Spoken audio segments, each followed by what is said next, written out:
하나님 말씀 모시겠습니다. 오늘 거룩한 주일 우리에게 주신 하나님 말씀은 마태복음, 신약성경 마태복음 18장 23절로 35절까지 말씀입니다. 네. 마태복음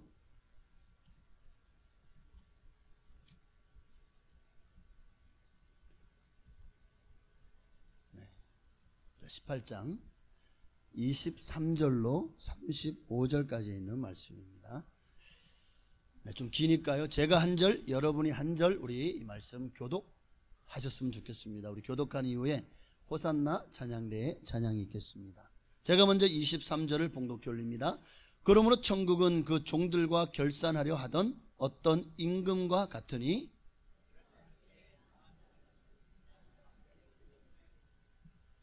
갚을 것이 없는지라 주인이 명하여 그 몸과 아내와 자식들과 모든 소유를 다 팔아 갚게 하라 하니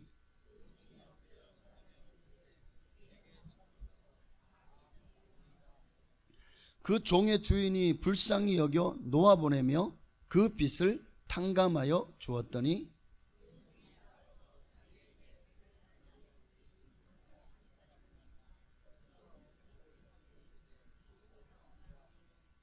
그 동료가 엎드려 간구하여 이르되 나에게 참아 주소서 갚으리이다 하되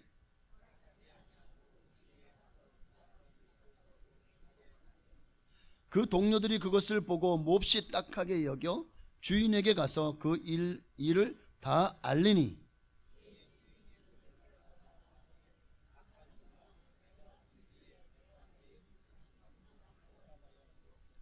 내가 너를 불쌍히 여김과 같이 너도 내 동료를 불쌍히 여김이 마땅하지 아니하냐 하고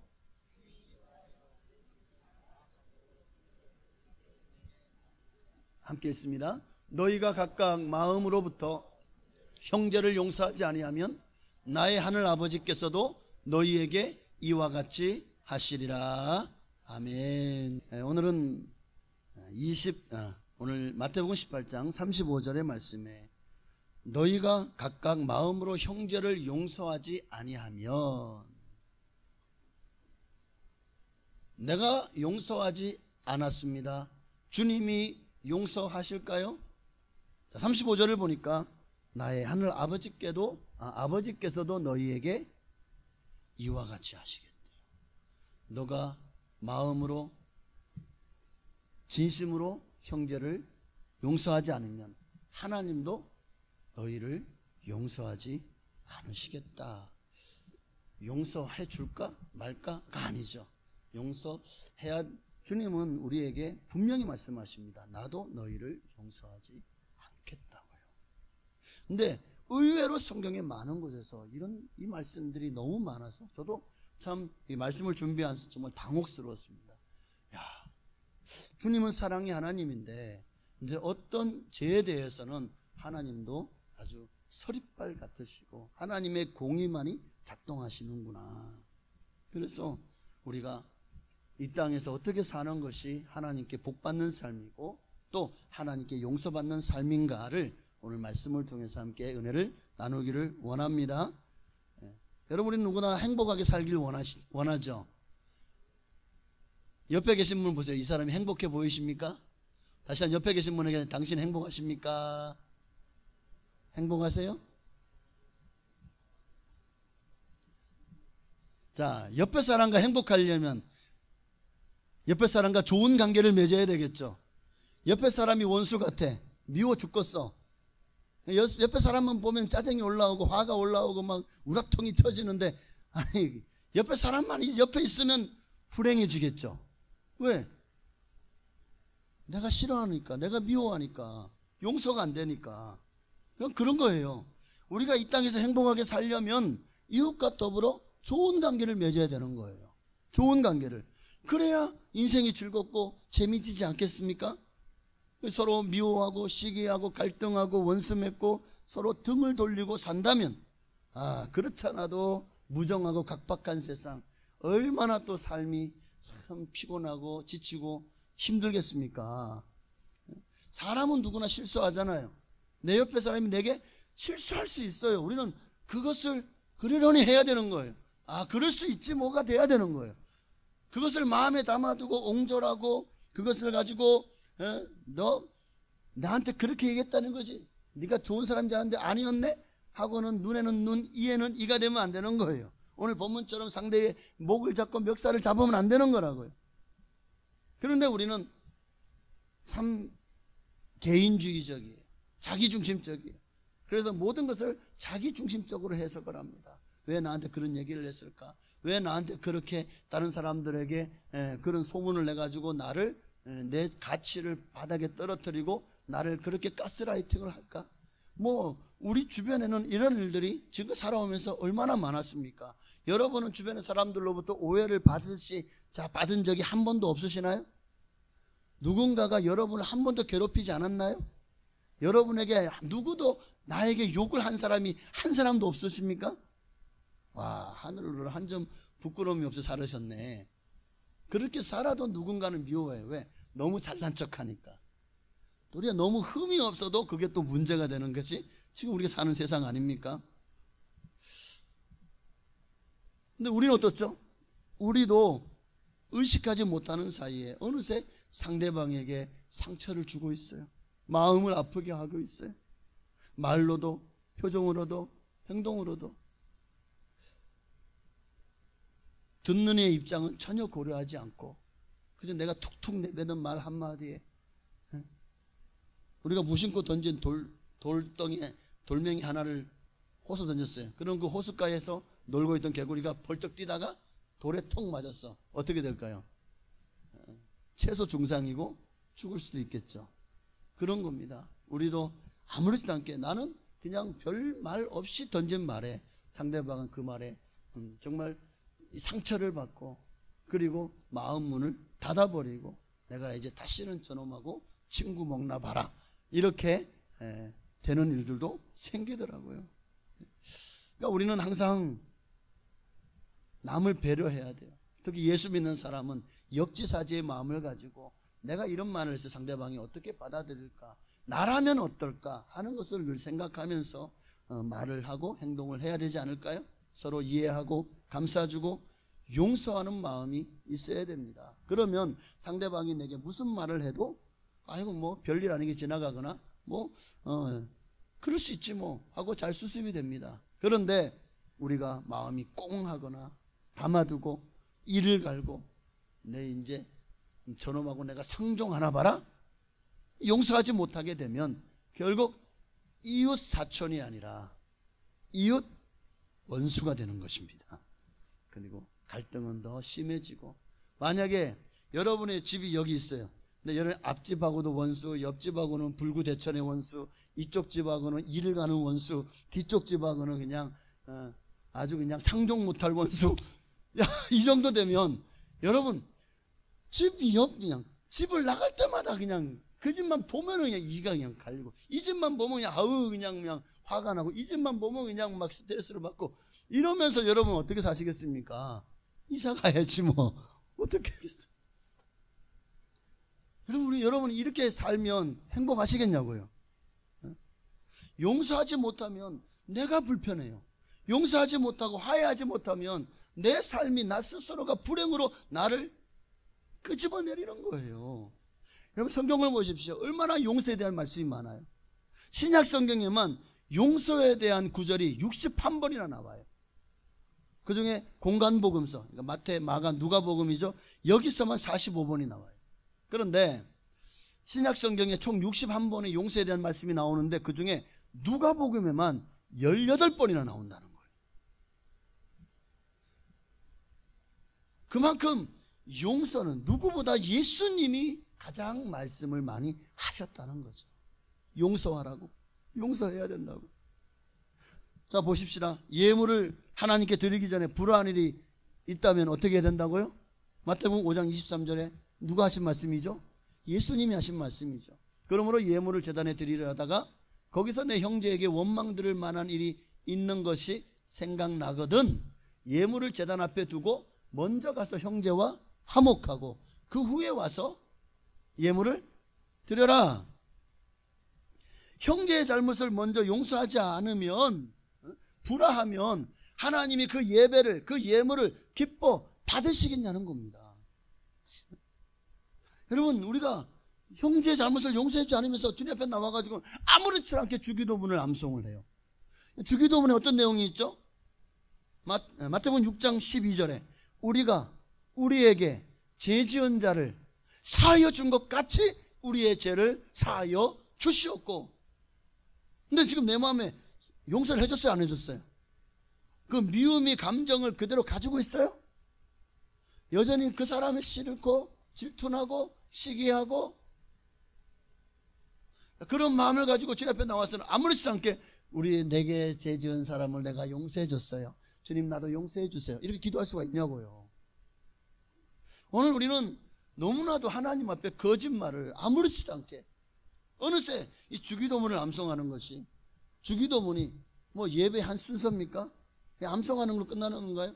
여기에 마음이 담겨 있지 않다면 과연 이것이 온전한 기도일까요?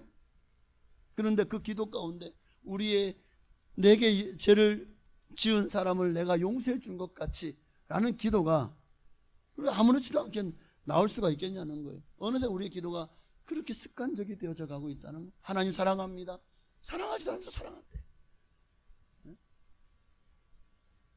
우리는 너무나도 그냥 습관적으로 사랑한대.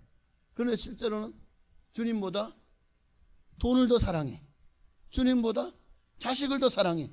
그러면서 나는 세상에서 주님이 제일 좋아요, 나 주님 제일 사랑해, 이러고 있어요. 그러면 주님이 아이고 그냥 입에 침이나 바르고 거짓말해라, 그러지 않겠습니까?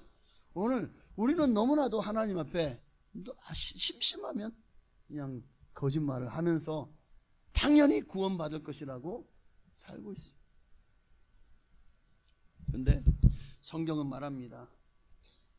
사람과 사람 사이의 잘못, 이웃관계의 관계에 있어서 그 잘못을 용서하지 않는다면 하나님도 너희를 어떻게 하신다는 거죠? 자, 14절을 보십시다. 그러니까 주기도문을 딱 끝나면서 나라고 인사 영광에 하나님 붙이게 영원히 쌓나이다 아멘. 그 다음이 14절이거든요 자, 14, 15절 함께 있습니다. 너희가 사람의 잘못을 용서하면 너희 하늘 아버지께서도 너희 잘못을 용서하시려니와 너희가 사람의 잘못을 용서하지 아니하면 너희 아버지께서도 너희 잘못을 용서하지 아니하시리라. 용서하지 아니하시리라. 하나님께서 그렇게 하시겠다고, 하나님 말씀은 진리입니다. 1.1억도 변함이 없으십니다. 그래서 이 말씀대로 되어지겠죠. 그러니까 우리가 용서하지 않는 것이 하나님 앞에 얼마나 큰 죄인지를 또 오늘 주님은 이 본문을 통해서 말씀하고 있잖아요. 1만 달란트 빚진 자의 비유를 통해서 너희가 용서하지 않는 것이 얼마나 큰 죄인가를, 자 보십시다. 1만 달란트를 빚진 종이 임금이 이제 연말이 돼가지고 그들을 불러다가 그 빚을 청산하도록 또 셈하도록 부릅니다. 왔어요. 너 1만 달란트 언제 갚을래? 그러니까 이 종이 엎드려가지고 울며 불며 잘못했어요, 제발. 26절에 보니까, 오늘 본문 26절에 그 종이 엎드려 절하며 뭐라고 말합니까? 내게 참으소서, 내게 참으소서, 다 갚으리라 하고 막 울며 불며. 야, 네 몸과 아내와 자식들과 모든 소유를 다 팔아 갚아라. 그러니까 막 그냥 더 이 마음이 막 그냥 무너지죠. 내 자식, 내가 빚진 것 때문에 내 아내도 내 자식도 다 쪽으로 팔린다고 생각을 해보십시오. 얼마나 가슴이 미어집니까? 그러니까 제발 참아주세요, 제발 갚을게요. 근데 이 갚을 수 있는 인간이 갚을 수 있는 돈인가요? 1만 달란트가? 이 사람이, 그러니 27절에 보니까 그 종의 주인이 불쌍히 여겨서 어떻게 합니까? 야, 참 불쌍하다. 뭐 그날은 임금이니까 1만 달란트가 큰 돈이긴 하지만 불쌍하니까, 야, 어차피 갚지 못할 거 내가 탕감해 줄게. 독촉한다고 해서 그 가족을 다 판다고 해서 얼마나 되겠습니까 그게. 그러니 1만 달란트 너무 큰 돈이거든요. 차라리 내가 탕감해 줄게. 야, 그 순간에 이 종의 마음은 어떨까요? 그 해방감은 지금까지 삶의 무게에 짓눌려왔고 빛의 무게에 시달리면서 살아왔던 그 모든 것이 뻥 뚫리지 않았겠습니까? 네? 여러분 뭐 로또 복권 같은 거에 당첨돼 보신 적이 있으십니까? 여기는 한 분도 그랬다면 지금 여기 안 계실 분도 계실 것 같은데, 네. 로또 복권 수천 개를 당첨된 거예요. 아니 내가 볼 때 1만 달란트면 한 데나리온이 한 사람의 하루 풍싹이니까 한 10만 원 잡으면 1달란트가 6천 데나리온이에요. 그러면 1만 달란트면 6천에다가 공을 4개를 붙이면 얼마죠? 6천에 만자를 붙이면 얼마예요? 6천만 데나리온이에요. 6천만 데나리온이라는 돈을 6천만에다가 다시 공을 6개를 붙여요. 그러면 이 사람이 빚이 되는 거예요. 붙여보자. 6천만에다가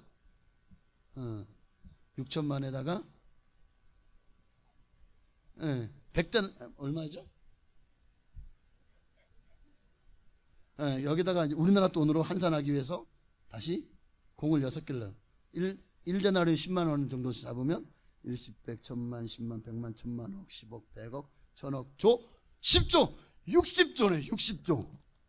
야, 이게 제가 직접 계산을 한 거예요. 공이 자그마치 13개. 와, 60조를 탕감을 받은 거예요.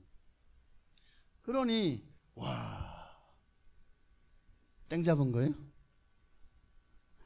그런데 이렇게 신나가지고 이제 집으로 돌아가려고 하는데 또 다른 사람들이 이제 들어오는데 보니까 이 사람이 나한테 100데나리온을 빚진 사람이야. 100데나리온이면 10만 원씩 계산하면 1000만 원 정도 되네요. 자기는 60조를 탕감받았어. 근데 이 100데나리온 빚진 사람, 야, 당신 나한테 1000만 원 빚 언제 갚을 거야? 아이고, 나 꼭 갚을게. 꼭 갚을게요. 좀 참아주세요. 그랬더니 안 돼. 이 1000만 원 갚기 전에는 너 이제 보니까 너 상습적이네. 내가 너를 용서할 수 없어 하고는 그 사람을 잡아다가 옥에 가둬버립니다. 옥에 가둬버렸어요. 그러니까 그 동료들이 보고, 야, 이 사람 자기는 1만 달란트를 왕에게 탕감받아 놓고 겨우 60조를 탕감한 1000만 원을 그거를 진짜, 야, 아니 자기도 탕감해 줄 수도 있잖아. 안 그러면 좀 그래 유예해 줄게, 걱정하지 마, 천천히 갚아, 이래도 되는 거 아니에요? 그런데 옥에 갚기 전까지는 절대 나올 수 없어 하고 아주 그냥 협박하듯이 공포를 해버려. 와, 이러니까 이 동료들이요 왕 앞에 신원하죠. 그러니까 왕이 다시 불러와. 그래 놓고는, 야, 내가 너에게 얼마를 탕감해 줬지? 1만 달란트요. 넌 너한테 얼마 빚진 사람을 오게 가뒀지? 100데나리온이.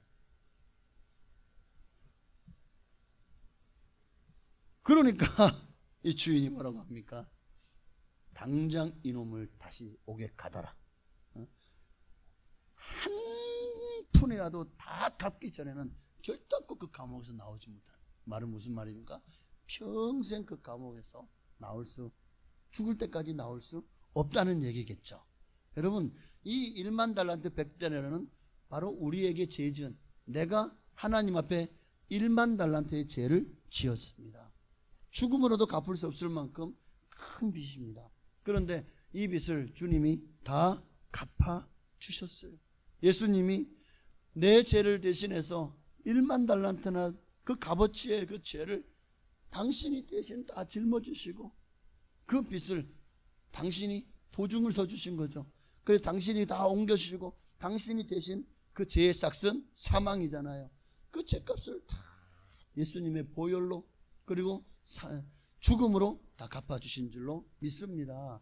우리는 그렇게 큰 용서를 받았다고요.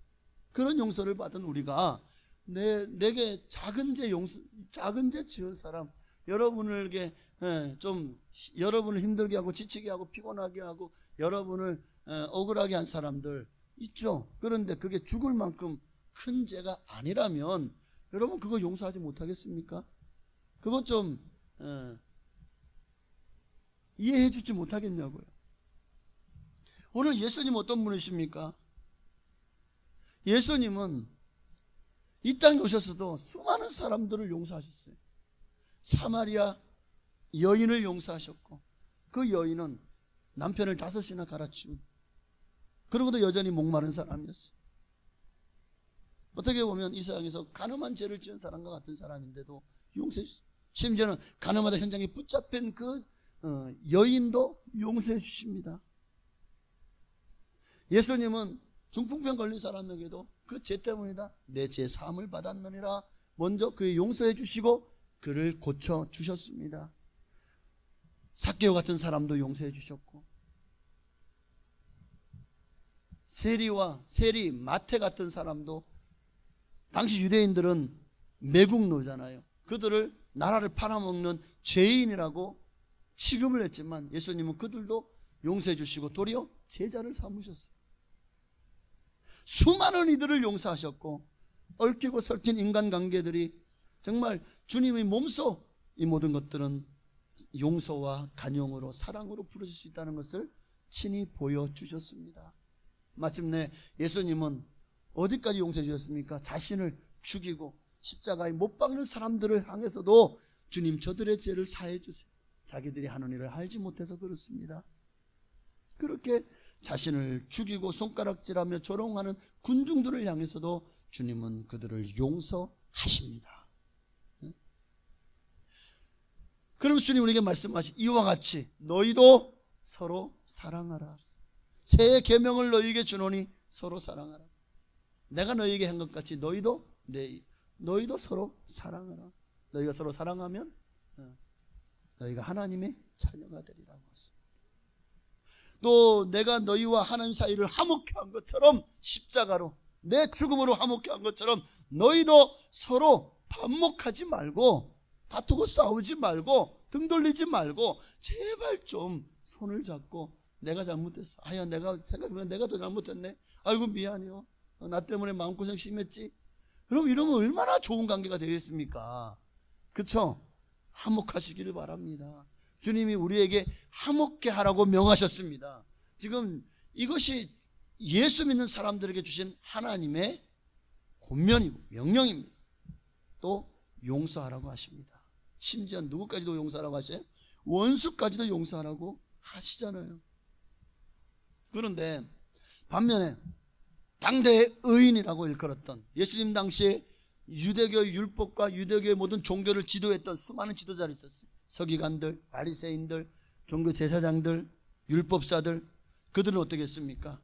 그들은 정말 하나님의 사랑을 실천하며 살았을까요? 정말 그들이 그들도 틀림없이 금식도 하고 구제도 하고 했다고요. 그런데 그것이 정말 하나님의 사랑을 했던 걸까요? 아니죠. 자기들의 권력, 자기들의 이익, 자기들의 기득권을 위해서 그들은 하나님을 이용한 것입니다.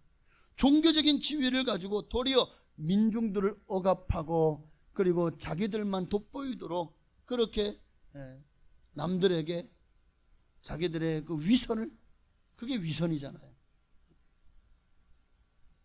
예수님은요 다 용서하셨는데 용서하지 않는 사람도 있었습니다. 누구죠?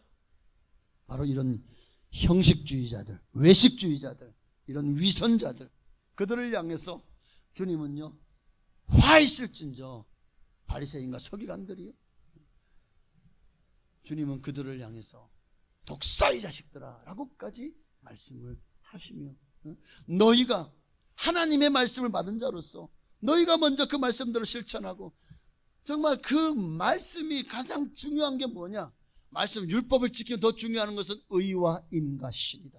너희는 이것을 행하지 않고 저것도 버렸구나. 그러니 너희가 받을 그 형벌이 얼마나 크겠냐. 해칠한 무덤 같은 놈들. 주님이 얼마나 화를 내셨습니까? 그렇게 종교를 엉망으로 만들고 기독교를, 성전을 이익의 장소로 장사하는 곳으로 바꿔놓고,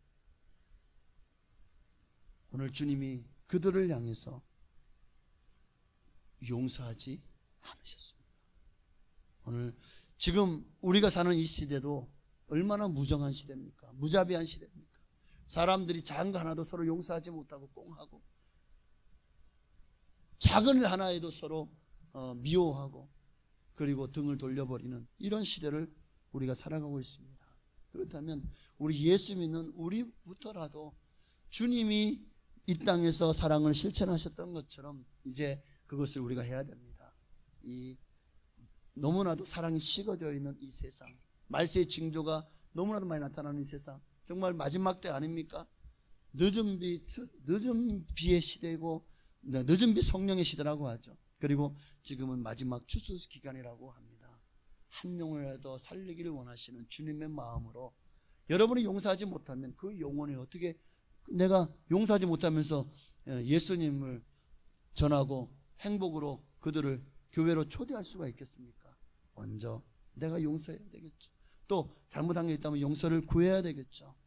여러분, 주님은 이 마지막 때에 실족해 하는 일들이 많을 것이라고 말씀하셨어요. 실족해 할 것들이 많다. 그래요. 사람 사는 세상에 실족해 하는 일이 없지 않다, 많다라고 예수님 말씀하셨어요. 그런데 그렇게 남을 실족해 하는 자들이 받을 벌도 얼마나 큰지도 말씀하셨어요. 차라리 그는 연자맷돌을 메고 바다에 빠지는 것이 차라리 낫대요. 얼마나 벌이 크면. 그러니 주님 말씀하시잖아요. 야, 네가 누가 실족해, 네 눈이 실족해 하거든. 그 눈을 한쪽 눈을 빼라. 그리고 천국 가는 것이 두 눈을 가지고 지옥 가는 건 낫다. 네 손이 누구를 실족했냐? 네 손을 잘라라. 한 손을 가지고 천국 들어가는 것이 두 손을 가지고 지옥 가는 것보다 훨씬 낫다. 실족해 하는 일이 없을 수는 없으되 이로 말미암아 화가 있을 것이라고 얘기합니다. 그러나 혹시 내가 실족해 하는, 누가 실족시켰다면 어떻게 됩니까? 하나님 앞에 죄를 구하고 용서를 구하고, 그리고 그 사람에게도 용서를 구해야 되지 않겠습니까? 또 혹은 누군가가 나를 실족하게 할 수도 있어요.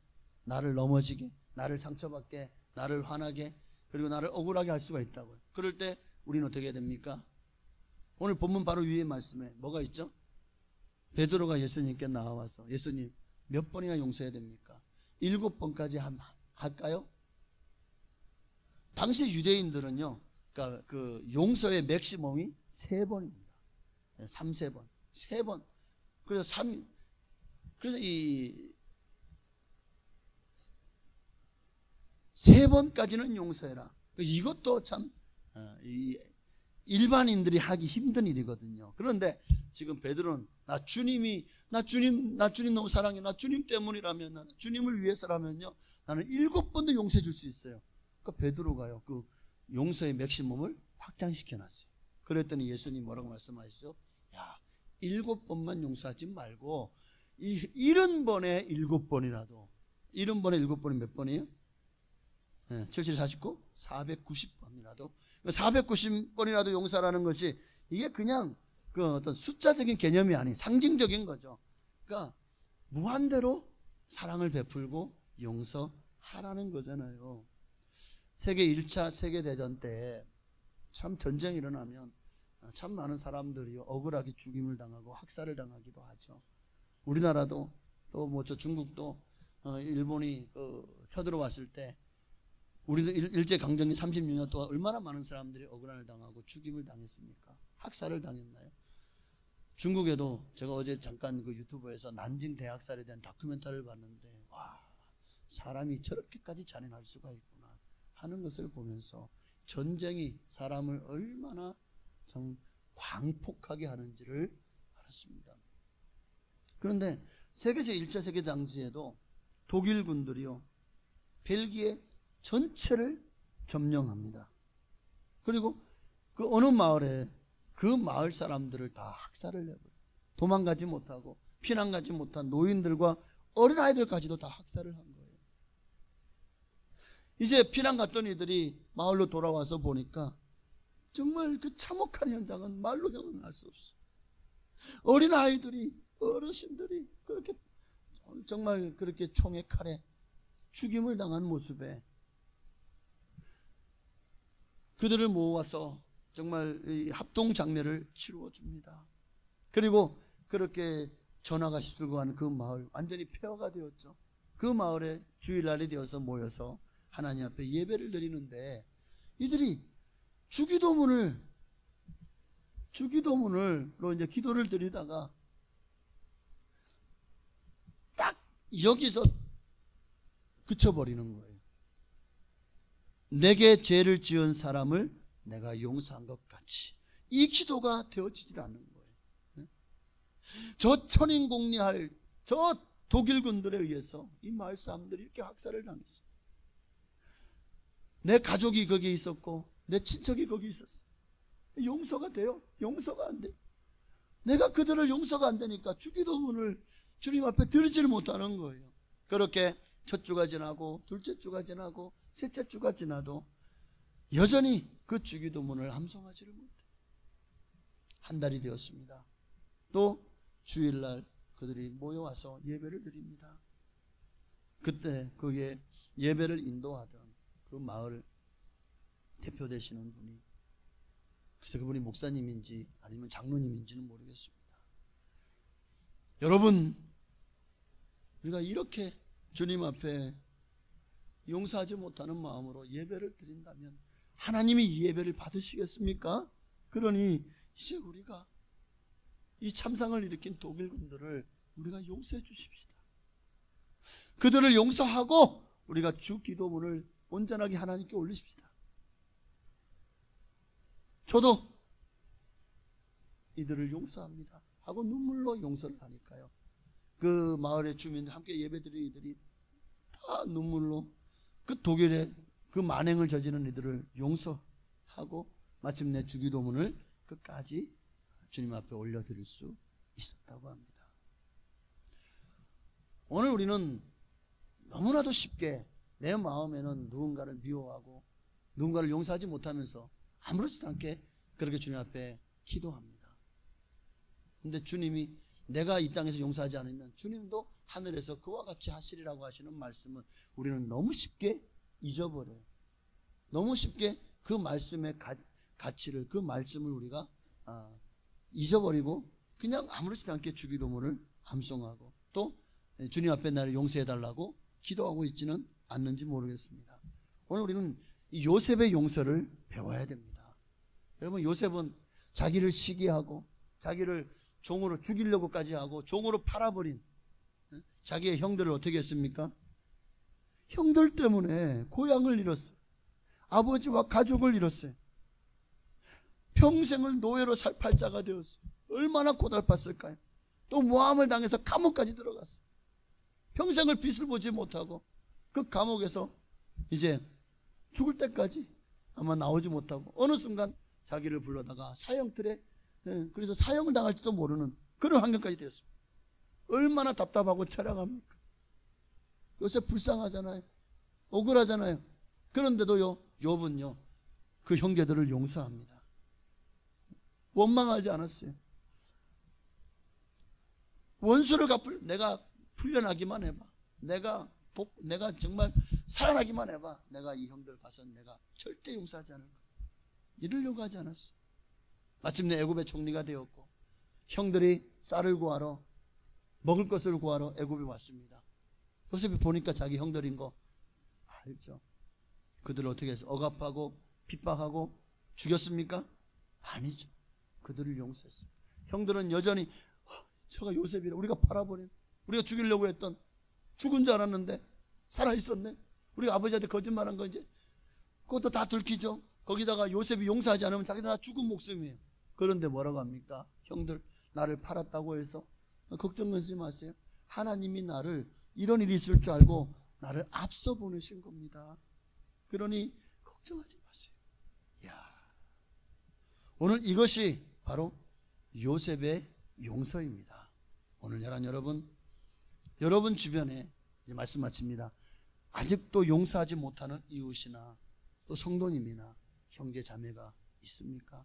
그렇다면 그런 마음으로 드리는 이 예배를 하나님이 과연 기뻐 받으실지를 한번 생각했으면 좋겠어요. 오늘 내 형제와 먼저 화목하고 그리고 와서 예물을 드리라고 하셨던 그 예수님의 말씀을 이 시간 마음에 깊이 묵상하고 기도하는 마음으로 그렇게 정말 그 독일군의 만행을 용서하지 못했지만 끝내 용서하고 내게 죄 지은 사람을 용서해 준 것 같이 주님 나의 죄를 용서해 주십시오라고 기도할 수 있었던 그들처럼 우리도 그렇게 기도할 수 있기를 바랍니다.